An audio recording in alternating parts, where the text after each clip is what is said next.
Hi there.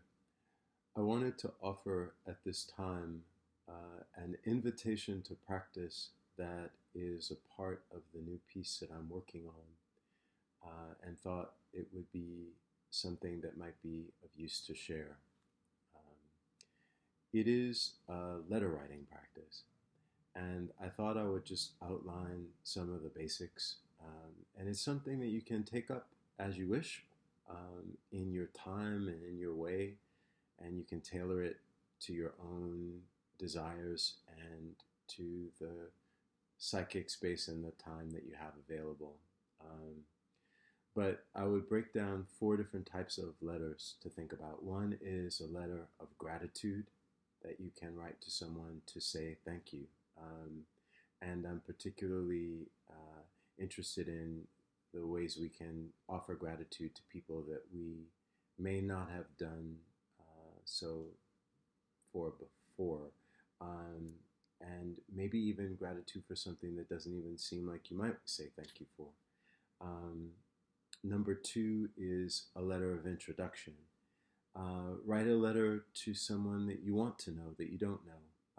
And rather than just say, hey, or write them for a reason that has to do with transaction or utility, how about introducing yourself and also maybe offering reasons why you're interested in getting to know them. And I think that some love letters can fall into the category of letters of introduction too. Um, Number three, and this is a really important category, especially now, letters of forgiveness. How can you lay down a burden by offering forgiveness either to yourself or to someone else or to a situation? And to think very broadly about that, and to also really honor taking your time with the process, because forgiveness is a process. And the fourth category are what I call transtemporal letters. And those are letters that you might write to someone who's no longer living, with whom you want to communicate. And maybe you want to communicate in one of the previous ways, but that they are no longer on the plane of the living to receive the letter in real form. And the other are letters to folks who you might imagine would come into being in some point in the future, we might call future ancestors.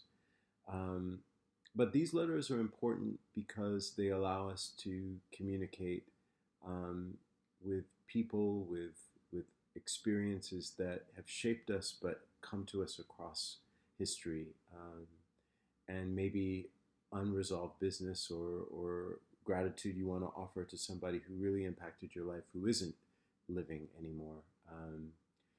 And then these letters that you write can take any form. They can be a text or an email, old school pen and paper, uh, and they could even take the form of a voice memo or a recording that you do, that you can offer later. But I think an important thing is to try to dedicate time when you're writing that is as uninterrupted as possible, so you can really sit with your intention and let things flow. And there are four reminders to go with the four categories. Number one is to take your time. It's not something you have to rush. Some letters can be very quick, be a postcard, but others may take a while for you to put your thoughts together and find the way that you want to phrase. And you might end up balling up a few pieces of paper and throwing them away or deleting text in the process.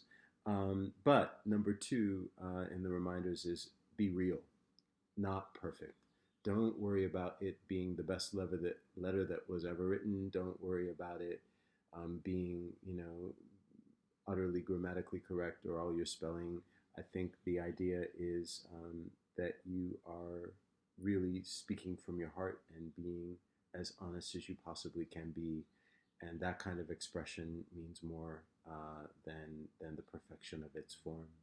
And number three, write like speaking or write like being. So you can be casual in your tone. It doesn't have to have the formality of a letter. Um, And also, it can be like being. So it may be about writing impressions. It's not necessarily a direct communication, but maybe it's about sharing color or writing in a poetic way that feels more like the being in person with the person that you're writing to. Um, so allow it to be impressionistic and allow it to um, flow in a form that may be more associative than linear. Um, and then finally, and most importantly, send it in some way.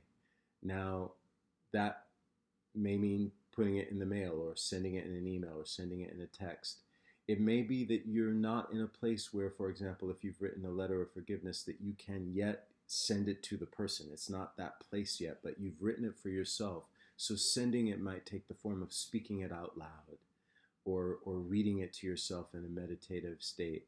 Um, and then finally, you may not, obviously, if you're written to someone who is not yet being or who is no longer living, maybe you place it on your home altar, or maybe you uh, offer it in fire.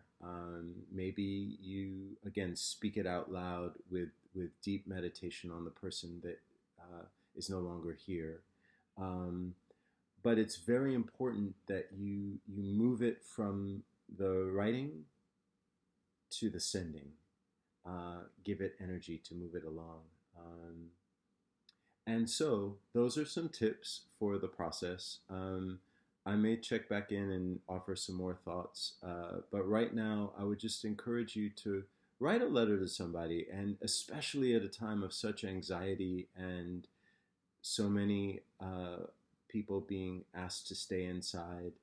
Um, this is something that you can do to connect with other people and to connect with the impact that we all have on one another's lives, to honor that, to sacralize it through the form of communication. Um, I am always astonished by how grateful I am to be connected to so many extraordinary people, and by how grateful I am, and I can think in detail of the things that they have offered my life, and I hope that I've been able to reciprocate. And maybe one last tool is, when you're starting to write to somebody, to get really specific, is to think and remember through your body what it feels like to be with them. And maybe there's a particular memory that you have of them that warms you, and to remember what the light was like, and to remember what the air was like, and to remember what sounds were around you, and to remember the way that they moved their hands, or the way that they laughed, or the way that they were in thought, and to describe that just in a few words or a few lines as a way of beginning, and the rest will flow. So I invite you to this practice, and let me know how it goes. And I wish everyone well at this time.